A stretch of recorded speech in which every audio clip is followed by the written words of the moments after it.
What is happening, everybody? I hope you've had a good... Back in like 2005, something like that. I think my first con was so good. It's Friday Junior. It's Friday Junior, it's podcast day, it's payday. And when you come out, do it electrically. It doesn't matter how you feel about the situation. My name is Raph, and always before we start the podcast, because we just want to talk about it. We want to talk about music and just share those stories and experience. This is my co-host, Carl, a.k.a. The Beer Buddy. He is hailing you. This sort of weird era where they're sort of right in that post-grunge. Look, you're fighting the good fight in today's world. My war was fought 40 years ago, really. We are the two dudes who talk music, and we are here. Hey, I'm too quick on that air horn button, mate. How you doing? Yeah, that is amazing. I love every second of it, dude. Fantastic.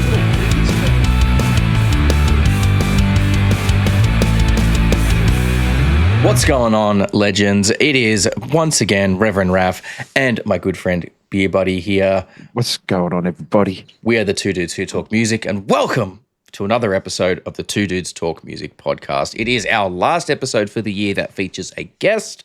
We will have an episode next week. It'll be a little bit of a retrospective, looking back over the year at some of the cool stuff that we've got to do this year, some of our favorite moments, things like that.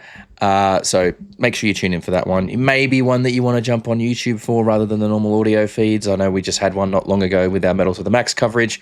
We don't do them often, but we'll try and minimize, the impact of that one there. And we also have, because we are approaching the end of the year, our end of year live stream coming up. Yeah. That is going to be coming up on December 27th. It is a Friday night.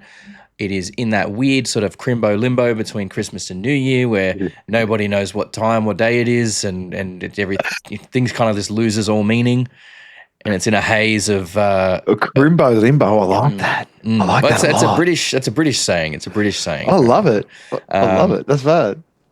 So in that kind of haze of soft cheese and extra beers and prawns and ham, leg ham, and all of that extra goodness. So artery clogging week of the reason why you have New Year's resolutions where calories don't count and time has no meaning. Love it. So that's all coming up for you guys. We're obviously still going to have all of our reactions coming out every Monday and Friday, and as we are approaching 2025.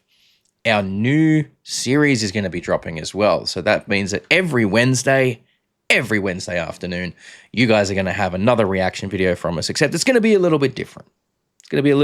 So what we're doing is we're calling it Rockin' Round the World. We hit a big old randomizer, and it finds us a band from somewhere in the world, hopefully, ideally, somewhere that we're less familiar with what the scene has to offer, and we go exploring. We're looking for all of these bands that maybe the stuff's not even in English and there's different cultural influences on it, just helping to expand our minds, helping us to find just new, cool bands from all over the world. We've got some of the episodes in the bag already. Let me tell you, there's some really cool stuff in there. And the quality of what we are going to be reacting to varies wildly. Oh, yeah. Yeah, we had some stuff stylistically and recording. Stylistically and in terms of the quality of the recordings. We've already had one band that it's in the 2020s, and they released their album on cassette tape only. Yeah. They've got some stuff on YouTube, a film clip on YouTube, but the album is only out on cassette tape. So that's how black metal those guys are. But anyway, that's all coming for you soon. But today, we've got a podcast episode for you. Yeah. We've got a band that is pretty close to home compared to last week's one. Last week we were off all over the world, talking to All Against from Portugal. Love those guys. Amazing Bruno dudes. and Rick were very, very cool dudes, man. They were very cool. Very cool. And I'd love to sort of chat with them, and that was amazing, and all the best to them. Hopefully, by this stage, hopefully they know if they won the Wacken band competition. Yeah. So they know if they're going to be getting to go and play there. If they we're fingers crossed. If they did win, congratulations, guys. It's well deserved. If not, maybe next year. There's still plenty of years to come with that. So, a new album. Yes, and the new album. Oh, yes. But anyway, that was last week. That's all last week. If you haven't seen that one, go and listen to that one. But today Today, we come back home, a little bit closer to home, and we have a band that is based in Newcastle, New South Wales. They're just straight up hard metal. Again, we did a reaction to them not long ago on the channel. So we have Dan from Where the Devil, who is going to be joining us. So we're going to get into that one in a moment, and let's enjoy some tinnies and tunes with these two buffoons. Big welcome to Daniel, aka Remy from Where the Devil. Love the name, by the way. Also a Daniel, so you know. It's yeah. But yeah, how you doing, mate? How you doing? Oh, I'm doing well. Yeah, I've been traveling for the last couple of days, so been pretty good. Keeping busy. Yeah. Awesome. So, look, yeah, we did a reaction a little while ago to the song Counting Bruises. And, yeah, look, I mean, there's no fat on that, you know what I mean? Like, it's just straight up. It's just like, it's heavy metal through and through, to the bone, head banging, neck cracking, fist pumping, fucking, it just goes, right? So, awesome. Love the work there. What I want to sort of find out, though, is first thing that we like to sort of find out with new bands that we haven't featured before is like, how did the band come together? How did the band get to come together? What's the history of the band been like through up until now? Okay. Well, the band actually formed before I joined up. They'd been together for at least a couple of years. Mm-hmm. I actually had tickets to go to play at their first gig, because a friend of mine played in another band that was supposed to play that same night, so I had no idea who they were. Mm-hmm. And then I looked them up, because as I do before I go to see any shows, I'll find out who's playing and listen to their stuff. Am I going to like it? Am I going to spend that time at the bar, or am I going to be in the pit or anything like that? But I didn't really, think anything of it. I thought, yeah, cool, another metal band. Yeah, I'll check them out and whatnot. And it wasn't until I got contacted by Rob via Bandmix. I was on this. It's like a trading post for musicians, and I just joined up for shits and giggles. So I wasn't expecting anything to come out of it. I was just like, yeah, I'll just make a profile. And then, one day Rob contacted me and said they were looking for a guitarist, and then I heard their stuff, and then I freaked out a little bit, thinking, "Oh my god, this is a little bit different from what I've been doing," because I was just playing by myself for a while, and I was a bit taken away. Like, this is sort of where I want to go. This is cool. So I decided to meet up with them and have a chat with them, and then start playing with them and whatnot. I've gone through a few members since. Where we're at now is we've got a pretty good unit. I think that some of the members that have been and gone, I do miss them. So, but I'm still happy with the direction we've headed. But like I was saying, what went on beforehand, I was a bit I didn't really know too much about. But it actually wasn't until I saw a poster in the jam room that I realised, hang on, I had tickets to see you guys. But the reason I couldn't go was because COVID hit, or the lockdown started, and that canned out the whole show. And that was a bit of a like a mind explosion. I remember checking out these videos and stuff of you guys when I was going to go see us. But yes, well, it's been a bit of a long ride to where we are now, because we, like I said, we went through a few members, and so we hadn't played for a while, and then we got replaced the members, and then we started to get going again. Then we lost another one. Then just went back into the abyss of nothingness for a while, and then but we weren't doing nothing. We were still writing stuff and meeting up and jamming with what we had, and it's just one thing led to another and to another, and we're here now. We've got some new recordings done, and we're still working on some new stuff as we speak. So Hell we've got more yeah. down the pipe work. So Love it. I mean, and that's sometimes like the connections and the crossover and stuff is always so cool to me.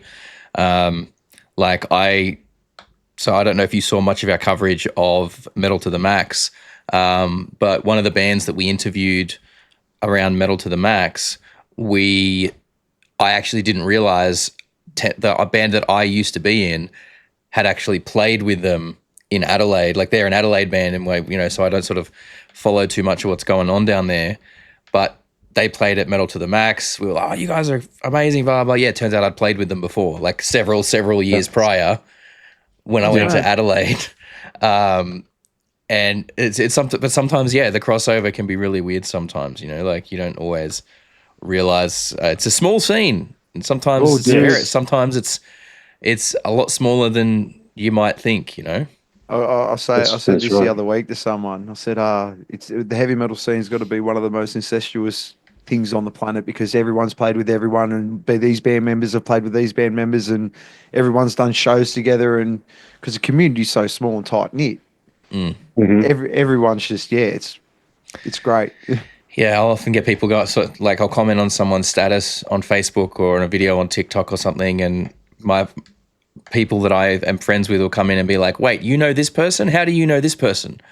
And it's because we were in the fucking scene together. Like that's how we know each other. It's just, it's instead of 6 degrees of separation. If you're in the metal scene, it's about 2 for most people. Yeah, too. Yeah, that's exactly right.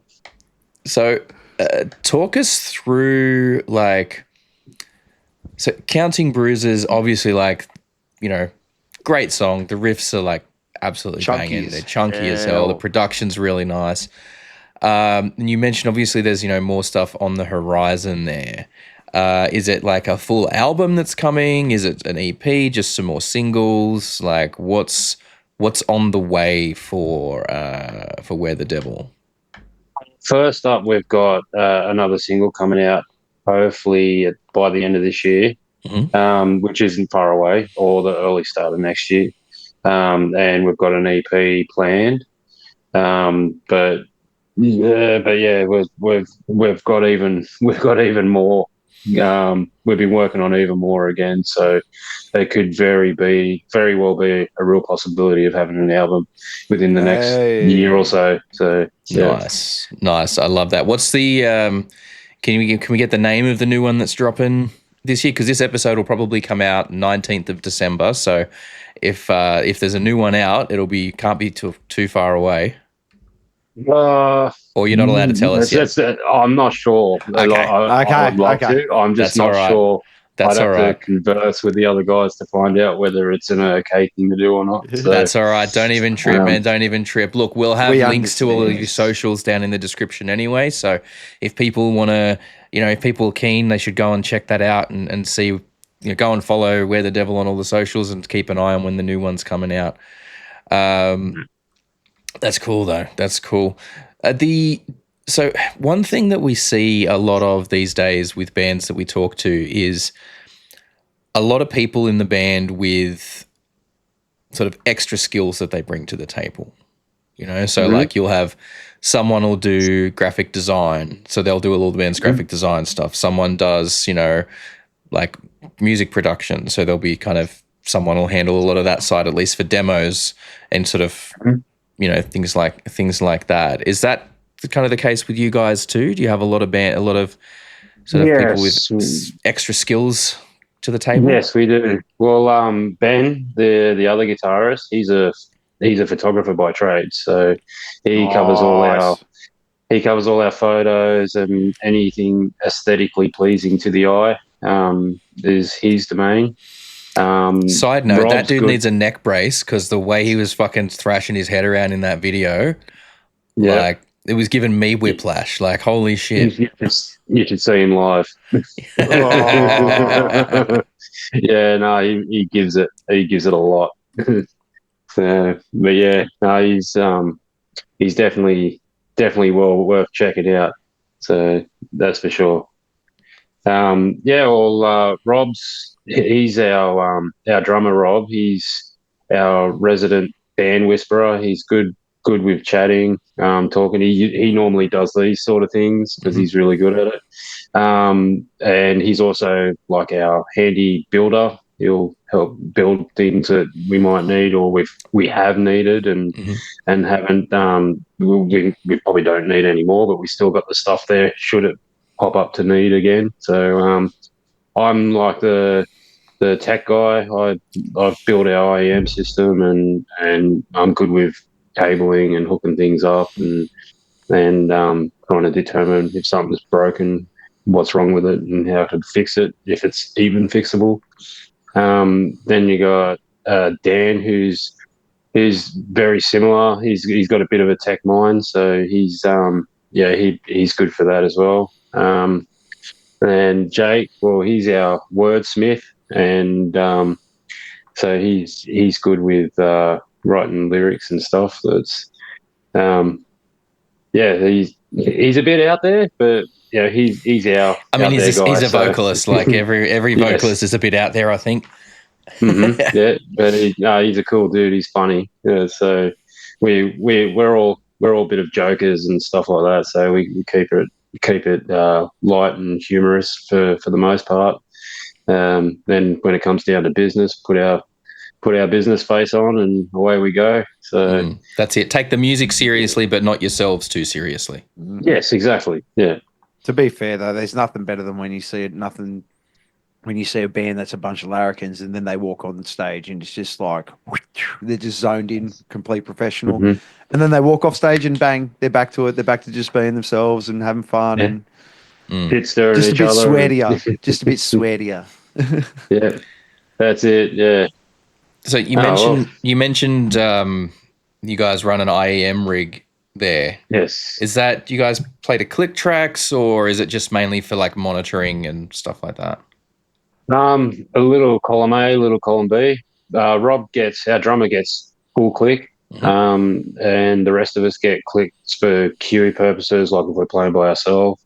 And then we're basically monitoring on top of that. So we'll hear ourselves and the other guys, and as well as we get count-ins and stuff like that too. So it's we've only like the recent gigs we've played is the only time we've used it live, but we've been using it in the jam room for a while. It's just about in its final stages of construction. So it's just put the last pieces together and make sure it all going well, which at the moment it is. So I'm pretty happy about it. It's nice. The baby I've been working on for a while. So yeah. I mean, this is a thing. Like I get if you don't mind me asking, how old are you?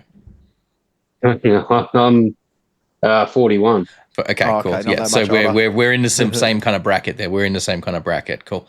So we this is the thing. Like I've been for the last like 5-6 years, I've been on this thing of like, no, we have to play to a click track. Like it has to be the thing. Like it's just there's no like the precision that it offers is just it's unparalleled. Like you can't. I understand it's not for everybody, and that's fine. I guess that's not an issue at all. But I think if bands are looking for a way to tighten things up, get more professional, get more serious, it's a step that I think is well worth considering. Because it allows for, especially for something like what I do with Nuclear Vision, where we have the whole set timed out in one session. So like if we have 45 minutes, I have a session that is 44 minutes from start to finish, and I'll have, I'll get the clicks, drop them in there, and then any samples that need to go in, and like, then I space things out, and you know what I mean, organize that. So literally start of it, I just hit play and it runs. And the whole set's there, and we have the count-ins, the cues, the samples, everything's there, and then we've got monitoring because we all go through that with a split going to the stage, and it makes everything so much smoother, and it just helps us be really tight.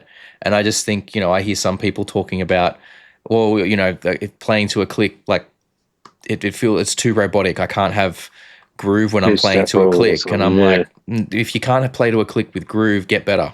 Like, Mm-hmm. you know what I mean? Yeah, well, yeah, I know exactly what you mean. I used to, in my old band, there was quite often I would start a song. We never used a click track or anything.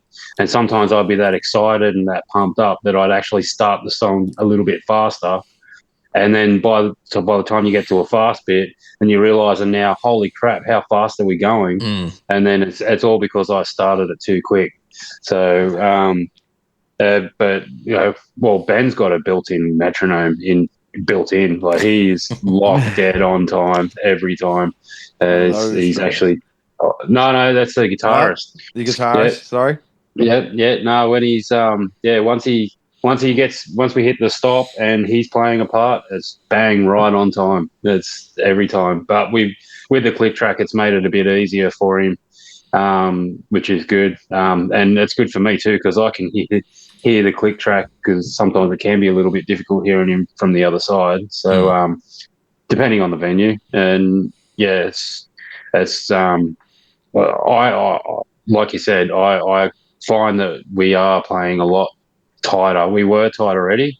But Rob was using a click from day dot. So as far as from when I was in the band, but yeah, but yeah, Ben, he's a robot on his own.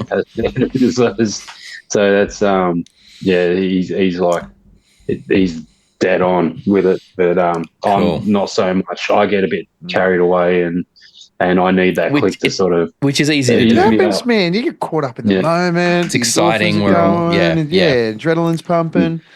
But not just that. As far as the rest of the band goes, pretty much everyone but the drummer plays to a click. Like you got the drummer there. If you know your cues and you know your timings and you're listening for the right parts, everyone else has got something to listen to, but that poor drummer. Yeah.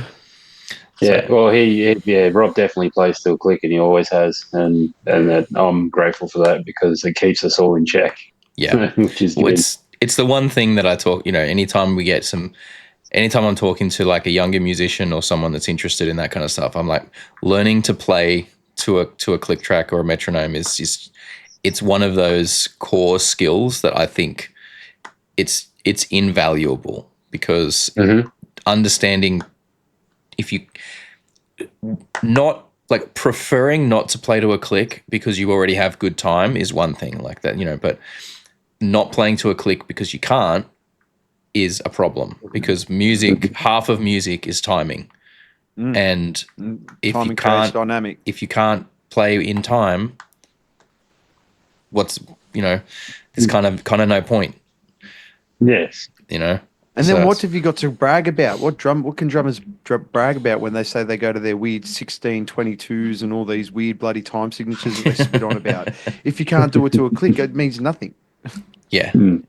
Yeah, exactly. But it's at the same time it allows you to also come up with avenues to push yourself too. And when you can challenge yourself while staying within that realm of knowing, because otherwise if you try something weird, so for example, I recently had a rehearsal session for a new project that I've joined and we were fucking around with a riff and we ended up doing this kind of almost very Tool sounding thing that was like alternating between 6/8 and 7/8 loop, and without a reliable click, nailing that, it's just going to sound all over the place. You know what I mean? Like you lose the energy of it, you lose the vibe of it, and everything like that. So it's not even just about being able to play to a click to 4/4. It's about expanding that and pushing, where you can go with it. So, but that's good. I mean, I love to see that so many bands are embracing moving towards using a click track on stage, having some sort of IEM setup, because the tech is there and it's relatively affordable now compared to what it has been in the past. You can get like a Phoenix 4-channel IEM single rack unit for like I think it's about $800 or something. Just one rack unit, four channels, off you go. You're set. You can have 4 different mixes going out to people. You slap one of those Behringer X Air whatever things in there, and boom, you've got individual mixes going to everybody. And it makes it Yeah, you don't have to worry about. So you can have a quiet stage, which makes the stage sound a lot better. So, Yeah. but with that though, do you guys run direct into that and then to stage, or do you guys still use amps for on stage We sound? Well, we use amps for on stage sound. We find that it benefits people that are like to hang out into the front. They want being smashed in the face with raw guitar sound. Me and Ben both run Campers, which has stereo outputs, but we both the left and rights are running the same signal. So we run one to the IEM, one to front of house, and we split the bass signal, and one goes to the IEM, and the other one goes for front of house. Yeah. All I have to do is tap into the vocal mics, and that's it. There's the guys, have got it all labeled and stuff, so they come over, plug their line in, because me and Ben use we both use the X5 in-ear monitoring transmitters. So it's just plug into the XLR output, and it's just plug ours in there. We got two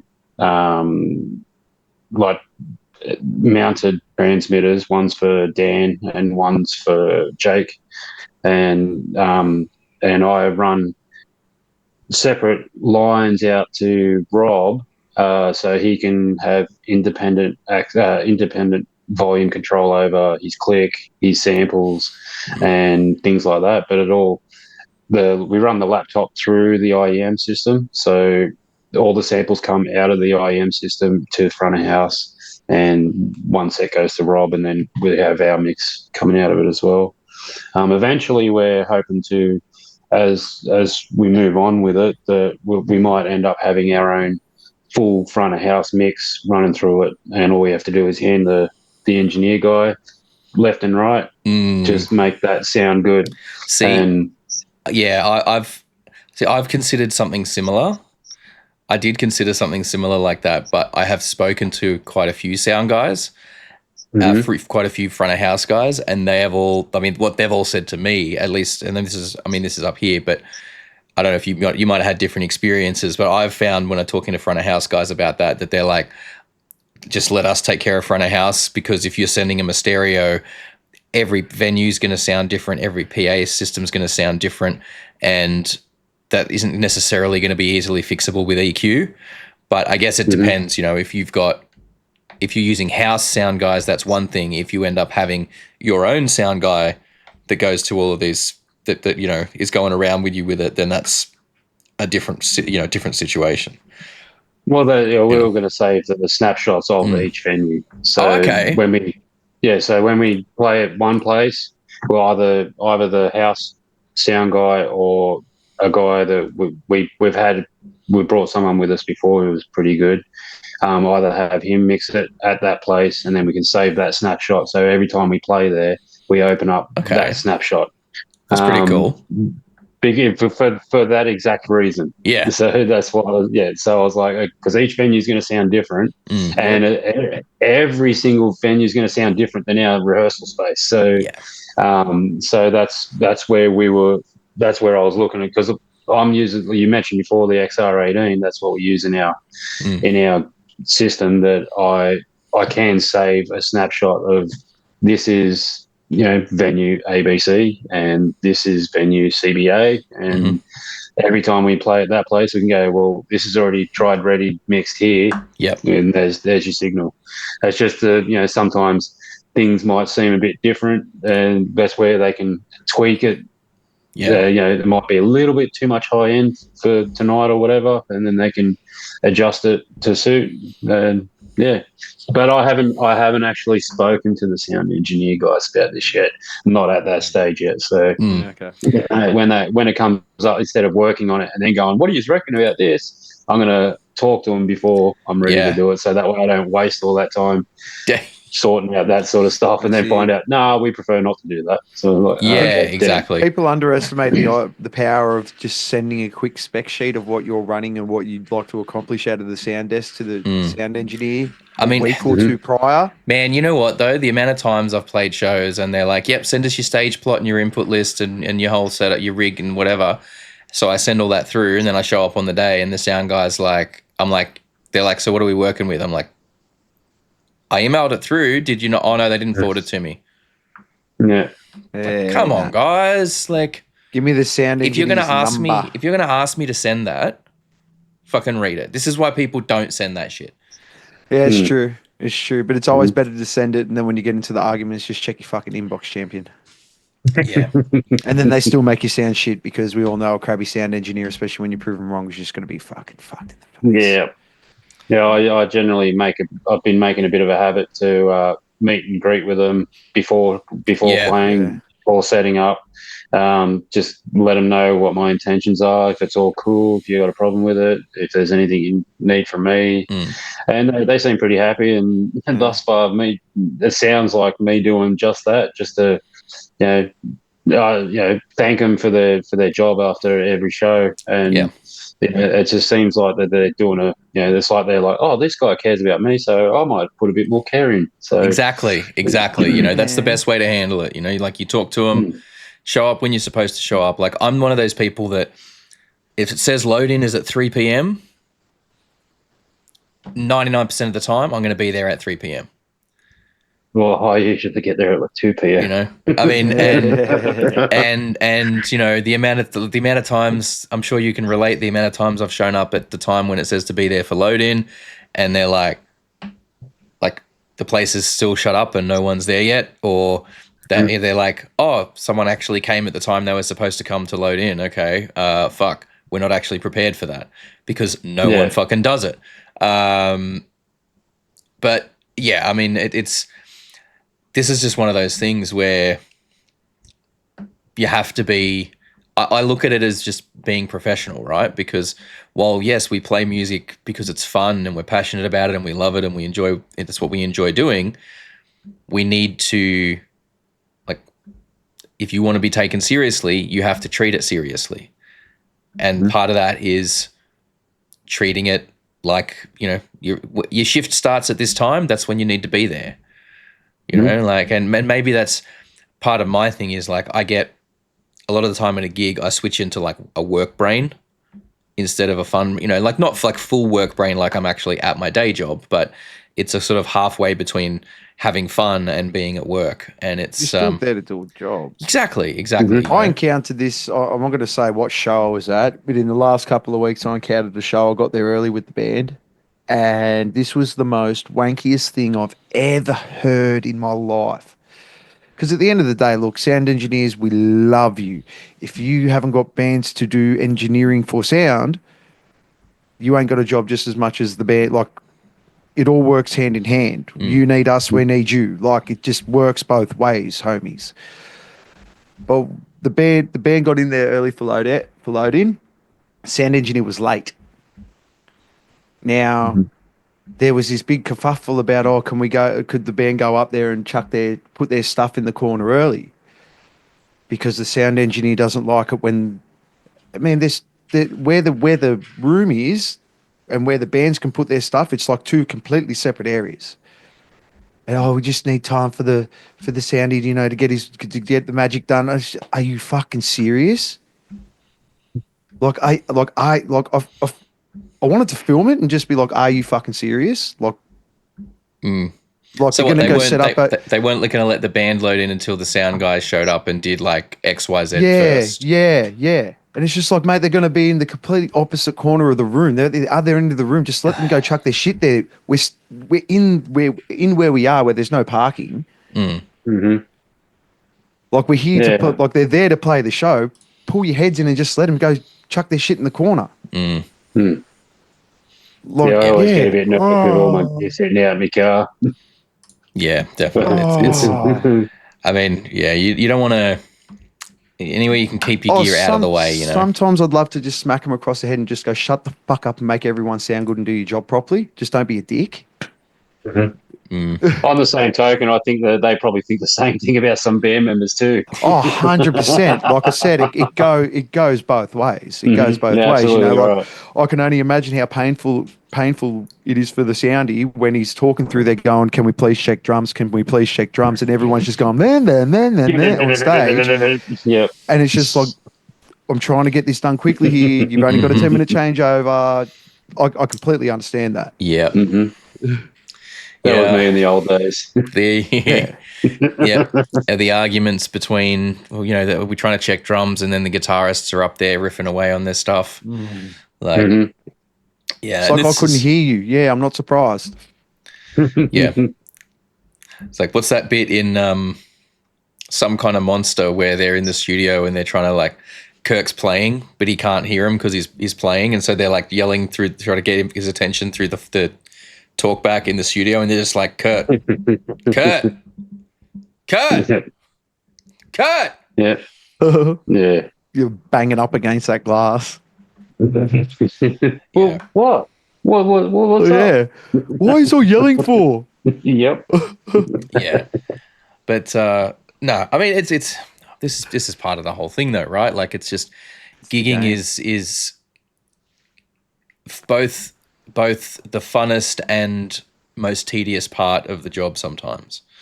You know, it's where you get to share everything you've been doing with all the people that enjoy it, and you get to be up there in full flight. And I tell you, like, you know, we all know, I don't need to tell you, you know just as well as we do, that being up there on stage, having a ripper show where you're like, you guys are all killing it and the crowd's really into it, it's just like, there is no better feeling.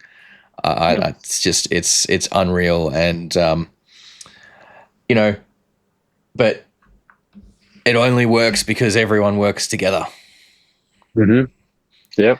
And that includes 100%. all the other bands on the bill, you know, and I just, this is where I'm sure we've all played with a ton of bands that just don't want to respect that. They don't respect that it's a collaborative thing. They're like, they view the other bands as competition, or they're like, they want to get their shit in and don't give a shit about anybody else. They don't care about how that impacts the other bands.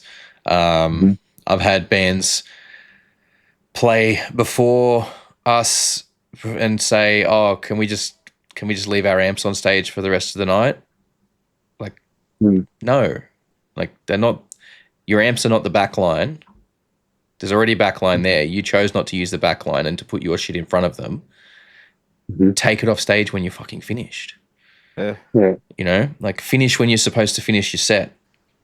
Pack up, get your shit off stage. Like, we had to. I've ranted about this the other day as well. The other week, it was like people that stand on stage and carefully coil up their cables, you know, on stage and blah blah blah. It's like, no. Hey, buddy. Sorry, my cat's going down. Maybe that should be the run of t-shirts, Raph. Maybe we should bring out like the 5 golden rules. Yeah. And then we can do one for bands, we can do one for sound engineers, we can do one for punters. Two dudes talk music, 5 rules for bands. I think, yeah, it's we need to maybe we can try and hash out what those should be during the live stream. The live stream at the end of the year. I think the big one that has to go: never upset the sound engineer. ? Be on time. Fucking yeah. Be on time. Know your shit. Get on stage and off quickly.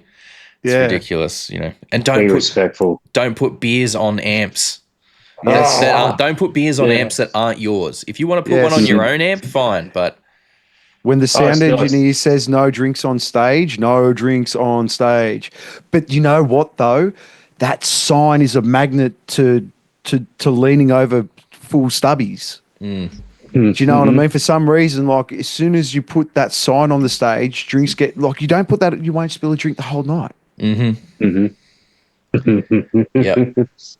It's But I mean, yeah. So what? So how many of the releases? Which releases have you been involved with? Which have you played with so far? Because I'm looking at the Spotify list and I can see sort of a bunch of singles going back over the years. I believe. Well, I was trying to think. Where I've actually recorded them would have to be, well, starting from Bruises, I suppose, and the new stuff were coming out. Even though I've been with them since 2021, there was already a bunch of stuff already done by then. Okay. So yeah, we've just been basically biding my time and whatnot. Well, here's what I can say about the next one is it's a song that I actually brought to the band. Oh, So nice. it was the one song that the guys heard were like, can we keep it? I was like, yeah, we can do that. We had to adjust it slightly, but yeah, it's pretty much my first contribution to release stuff. So generally speaking, Ben has written everything till I started basically, and then yeah, we've that's how much backlog of new stuff we've got is Oh, a few wow. years worth. Yeah, So so because you're obviously going through a lot of lineup changes in those couple of years, it would have been hard to sort of cement and get a lot of stuff done. So you just had a build up in material that you guys sort of been cycling through. yeah, basically, yeah. So we're getting we're literally just been talking about picking up some of the other stuff that's been sort of put on the back burn. Yeah, like Bruises was probably one of the most recent ones submitted, but we all thought, like, holy crap, this one's got to go straight to production. Like It is fucking that pretty good. much it is. So yeah, it did jump quite a few. So I was like, but it was like we all agreed this was awesome. It had to be done. So It's good when that so happens. that's yeah. Oh, Ben came to the table with that one. It was like, oh wow, where did this come from?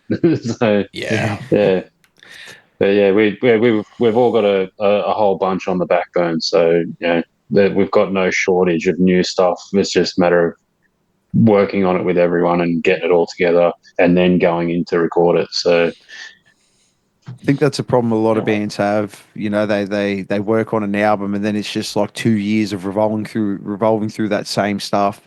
And while that is good, especially when you're sort of starting out, I never think the whole writing process should be ever really be put on the back. Writing recording process should ever be put on the back burner. Especially now because a lot of bands are doing stuff in house, and you know you got the ability to do so much pre-production because nearly every band we talk to now, someone in some way knows how to record something at home, or do something of that caliber. At least for demo purposes, like Yeah, that's yeah. if you whether you want to go in house for release quality stuff is a different matter, but almost every band there's at least Fleshing out someone work. that can track demos we're, and mix them to that we're lucky quality. enough to we're lucky enough to have everyone that's able to do that. So Yeah, see, yeah. So we all have that the capabilities and the ability to at least cash out a demo. So they're not lost and gone. We have it. It's just a matter of whether we can get together and all play it and know it inside and out. So yeah. which is what has to happen before it even gets considered for the practice room. Really, like it's got to be agreed upon. At least people got to know parts where you can work on it cohesively when you're in the room together. It's This so is good. this is Well, I mean, this it's is what- one of the things. Like I've seen again over the years various situations of people coming into what's supposed to be a group rehearsal, and then half the rehearsal is taken up by them trying to learn the song. Like that's not what that time's for. No. That time, like your time at home is for learning the song. Your time in the studio space is for playing them and practicing them together and getting them tight in that setting.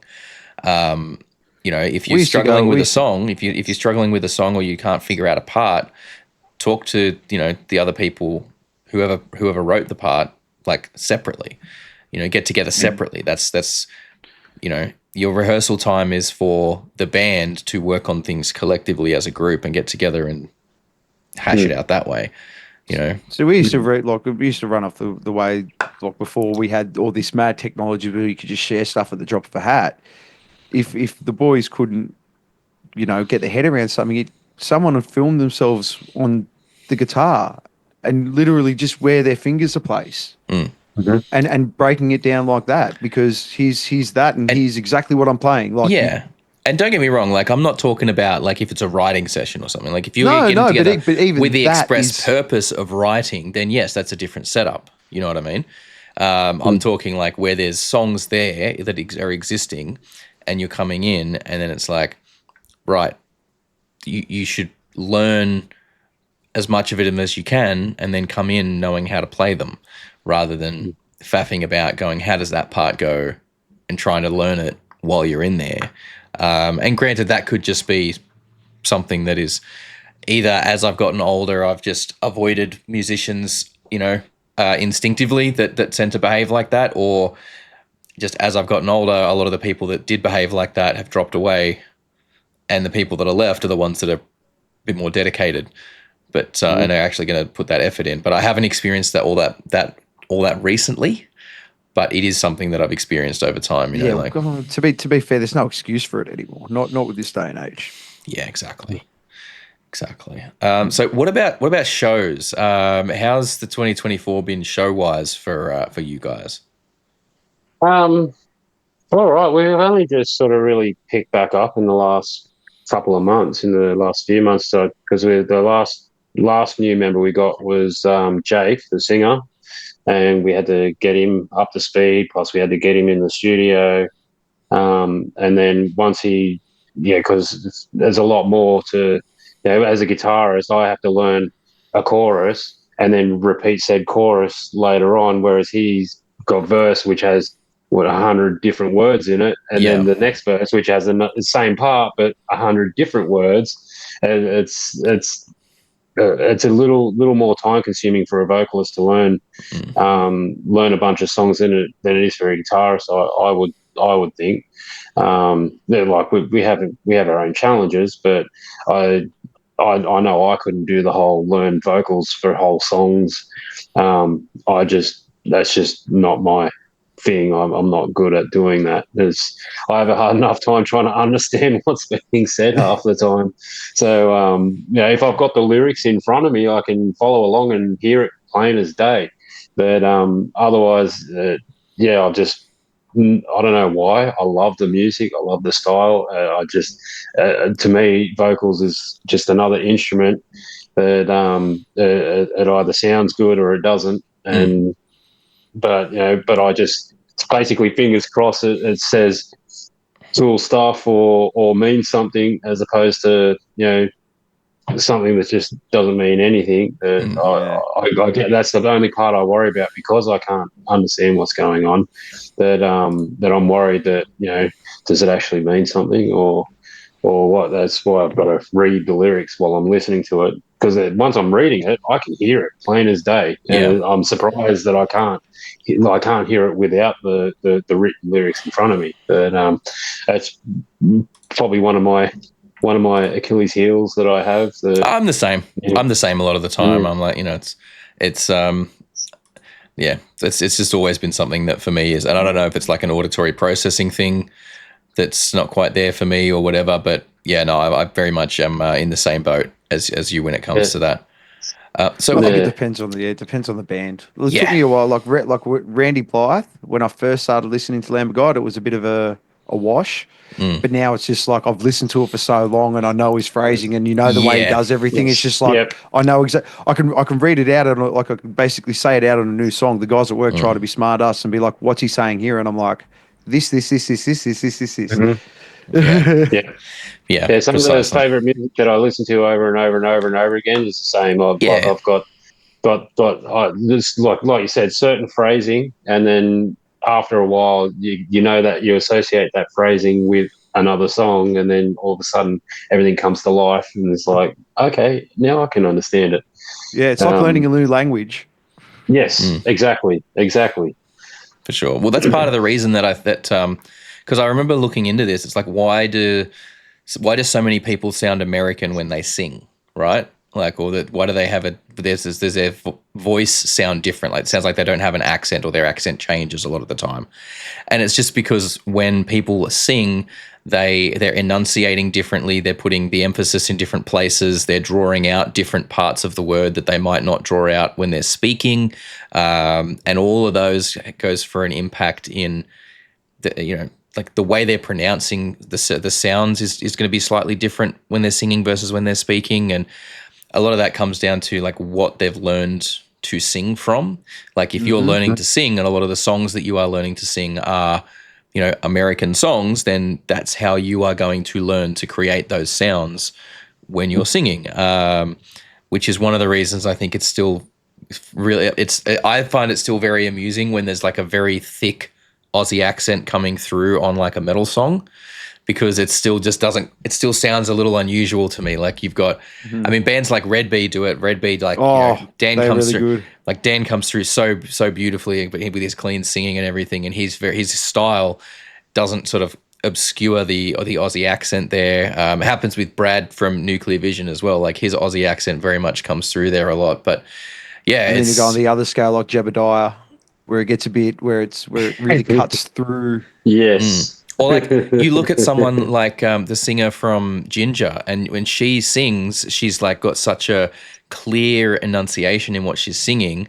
Then when she speaks and you hear her Ukrainian accent, it's like she, and her interviews that she's done about it, she's like, she was worried that her accent would obscure the lyrics and make it hard for people to understand her when she was singing. So she went to extra effort to lose the accent for when she's singing, so that people could understand her lyrics a lot more clearly. So it's just it changes up so much as well, which I think is really funny. Even someone like fucking Tom Jones, like Tom Jones is Welsh, but when he sings, you wouldn't pick it, because it's that crooner, like it's that classic like crooner style, which is very American. So that lounge sort of. Adele's a great example too. You know, we talk short like this, but when she sings, man, it's you don't sound the way you sing. For sure. So I'd be curious, Remy, if you could talk to us a little bit about your like musical influences, because a lot of sometimes when we listen to a band, there's like stuff kind of just jumps right out at us as to where influences are coming from. But I feel like what we're getting from you guys is sort of a bit more of a blend of various things, and because I couldn't really pick like one or two that were clearly cutting through. And that's not like say that's like good or bad necessarily. It's a good thing. Yeah. Well, me personally, I started along with Metallica. That's where I first picked up a guitar, started learning Metallica, progressed into Pantera, and basically once new metal came out, I really got into that. Who didn't? And I still do, to be honest. I love hearing a lot of people give it crap, but I still love it. So yeah. I'll be buried in my jorts. Okay, like same here, man. And then for whatever reason, I didn't know they existed for ages. But once I came across them, I really, really loved Meshuggah. And I got right into that odd timing style, or I don't think technically I think it's not called polyrhythms, but it's quite often referred to as polyrhythms. But the whole repeat sequence that's overlapping the typical 4/4, and what I like to refer to as a hop, skip, and jump in between bits, where you think, oh, hang on, oh, what, oh, there it is. And it's like, I really, really like that sort of stuff. But yeah, I think for me, my main influences I'd probably have to say would be more Metallica into the new metal. With a slight sprinkle of like that Meshuggah-y sort of stuff. I'm not as good as them, but I do really like. Very few people are. To be fair, very few people are up to that standard for sure. I'm pretty sure Meshuggah are surprised that they're as good as Meshuggah are. I play this fucking good. It still messes me up that they go like all of their processing is in the DAW.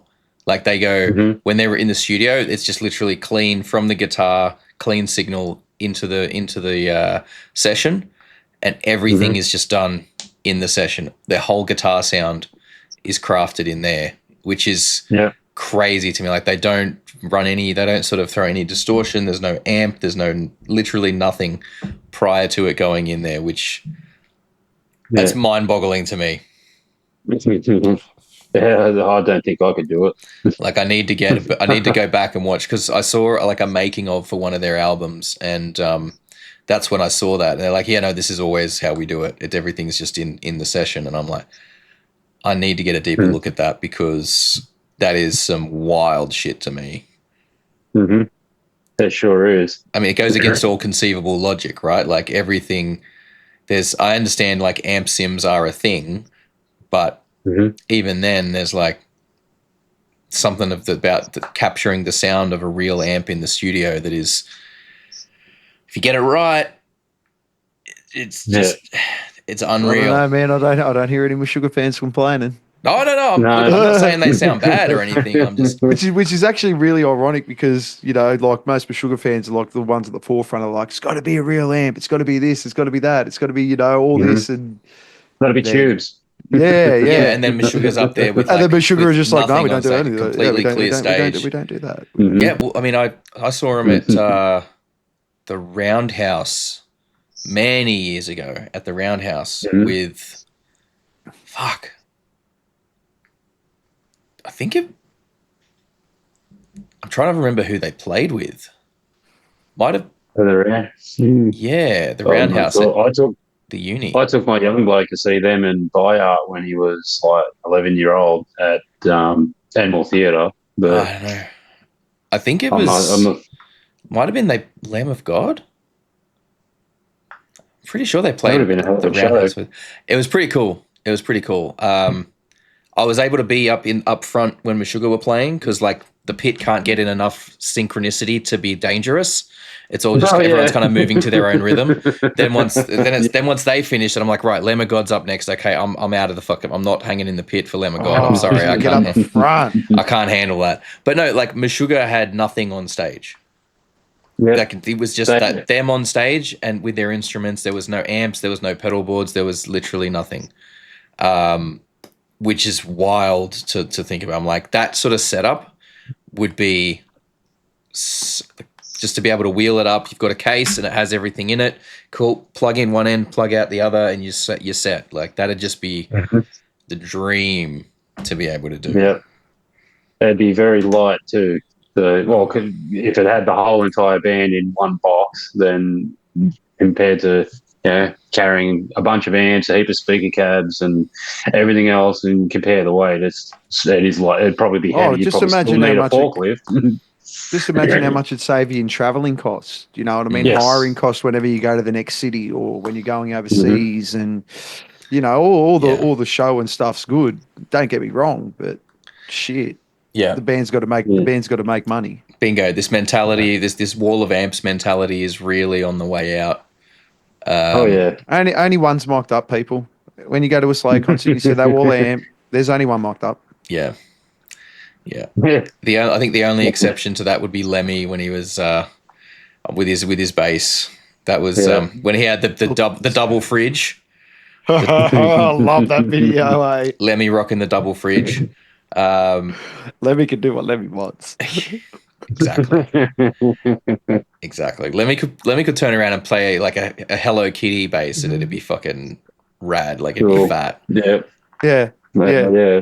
It's just something like he just touched shit and it was just automatically heavy. That's just how it works, man. That's just how it works. All right, cool. So, we'll look. What we're going to have, like I said, we'll have links to everything that you guys have got, like all your socials and everything down in the description. Before we wrap this up, though, is there any sort of gigs coming up that you want to tell people about, or is there just nothing's really announced at the moment that you can go into? Well, we have the 3rd of January is our next one. That's confirmed. It's our single release for our next one. Mm-hmm.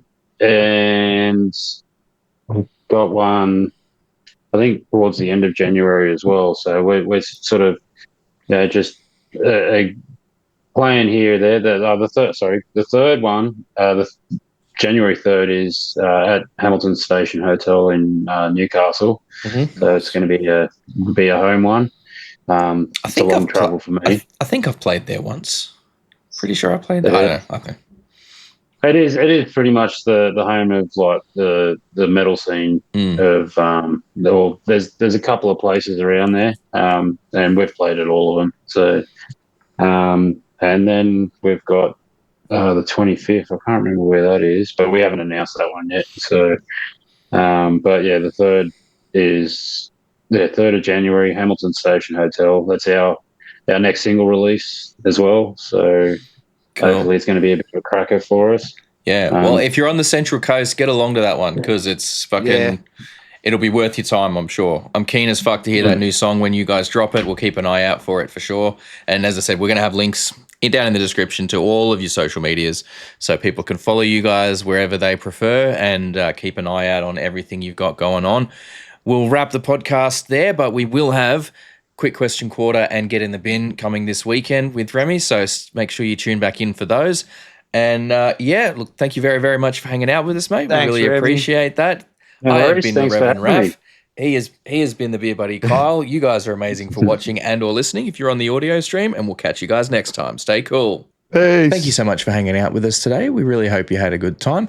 If you did, please consider hitting that subscribe button and the notification bell down there. It helps the channel grow. We are still a fairly young channel and we like to try and grow our audience all over the world. We do also, for those of you who are interested, have a Patreon. It's just a couple of bucks a month. At the moment, you get all the videos early and ad-free, but we are working on ways to increase the value of that and make it a bit more enticing. So don't forget to keep an eye out and check back on what's going on over there. Other than that, thank you so much for your time. Enjoy the rest of your day.